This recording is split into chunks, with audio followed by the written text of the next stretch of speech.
शिवा रानी है, हम देहरादून में रहते हैं। मैं निदेशालय अल्पसंख्यक कल्याण उत्तराखंड देहरादून में कार्यरत हूँ। मेरी 38 वीक की प्रेगनेंसी थी और हम पहले क्या कहते हैं सब कुछ नॉर्मल था।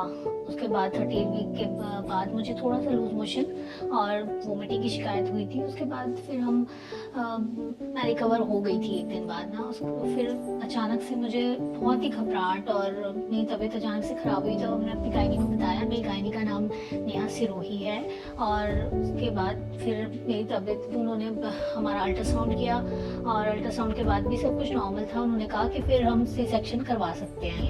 11 मई को मेरी लास्ट डेट थी डिलीवरी की। उसके बाद बस मेरी तबीयत और बिगड़ती गई। फिर हम 28 को यहाँ पे ग्राफिक एरा में आए। सजेशन हमारी नेहा गायनी जो थी, हमारी नेहा सिरोही, उन्होंने हमें सजेशन दिया कि आप यहाँ आओ। फिर हम आए यहाँ पर। उसके बाद मेरी हालत और बिगड़ गई और फिर उसके बाद मुझे कार्डियक का थोड़ा इशू हुआ। उसके बाद वो बढ़ता ही गया। फिर सडनली फिर उन्हें मेरा सी सेक्शन करना पड़ा यहीं पे। और फिर बस उन्होंने उसके बाद बस, लेकिन ये है कि मेरा क्या कहते हैं बहुत अच्छा हो गया यहाँ पे। नमस्ते, मैं doctor Neha Sirohi.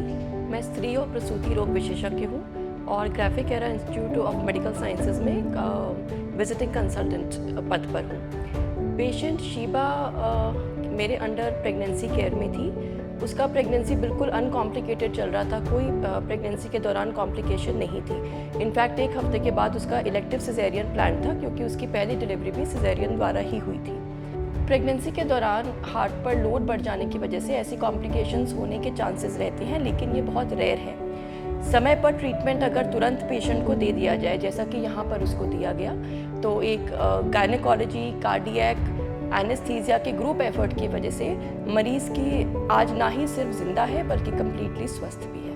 Thank you. मैं doctor SP Gautam, head cardiac anaesthesia and cardiac care unit, graphic era, medical institute of sciences. भर्ती होने के कुछ समय बाद ही उनकी धड़कन असामान्य रूप से बहुत तेज़ी से धड़कने लगी, जिसको हम मेडिकल लैंग्वेज में वेंट्रिकुलर टैकीकार्डिया बोलते हैं, जो कि जान के लिए बहुत ही जोखिम भरा होता है, माँ के लिए भी और बच्चे के लिए भी। तो उस स्थिति में हमें माँ की जान बचाने के लिए और बच्चे की जान बचाने के लिए उनको बिजली के झटके देने पड़े, जिससे कि धड़कन को सामान्य किया जा सके। उस स्थिति में हमारे पास एक ही विकल्प था कि माँ की जान बचाने के लिए कि बच्चे की डिलीवरी तुरंत से तुरंत कराई जाए। तो हमारे जो गायनेकोलॉजिस्ट हैं उन्हें संपर्क किया गया और उन्होंने ऑपरेशन में तुरंत लिया उसको और सर्जरी का इंतजाम किया गया। पर सर्जरी शुरू होने से पहले ही माँ को उसकी धड़कन को सामान्य करने के लिए और बिजली के कम से कम 5 झटके हमें और देने पड़े, जिससे कि बच्चे की जान को खतरा और अधिक बढ़ गया। परंतु ऑपरेशन टाइमली होने से हम बच्चे की और बच्चे की माँ की दोनों की ही जान बचा सकें। यूँ तो नॉर्मली यंग फीमेल्स में हम लोग हार्ट डिजीज़ेज एक्सपेक्ट कम करते हैं, बट कई बार देखा गया कि प्रेगनेंसी के समय, ख़ासतौर पे प्रेगनेंसी के आखिरी कुछ हफ्तों में फीमेल्स को हार्ट संबंधित बीमारी भी डेवलप हो सकती है, क्योंकि प्रेगनेंसी के आखिरी समय में फ्लूइड ओवरलोड की वजह से हार्ट पे काफ़ी स्ट्रेस पड़ता है, जिस वजह से प्रेग्नेंट फीमेल्स को सांस फूलना, दिल में धड़कन या पैरों में सूजन की समस्या हो सकती है। कई बार इस लोड की वजह से और प्रेगनेंसी की वजह से हार्ट की पंपिंग डाउन भी हो जाती है, जिसको हम पेरीपार्टम कार्डियोमायोपैथी के नाम से जानते हैं। ये जनरली प्रेगनेंसी की डिलीवरी से 1 महीना पहले से लेके 3 महीना बाद तक ये समस्या हो सकती है। इसके अलावा भी कई बार ऐसा देखा गया है कि पेशेंट्स को प्री एग्जिस्टिंग कुछ बीमारी होती हैं, जैसे हाइपरटेंशन है या वेल में सिकुड़न है या लीकेज है या दिल में छेद है, जिनके बारे में मरीज़ अनभिज्ञ रहता है, उसे पता नहीं रहता। तो ऐसी बीमारियां भी प्रेगनेंसी के समय सिम्टम्स बढ़ने की वजह से डिटेक्ट हो सकती हैं।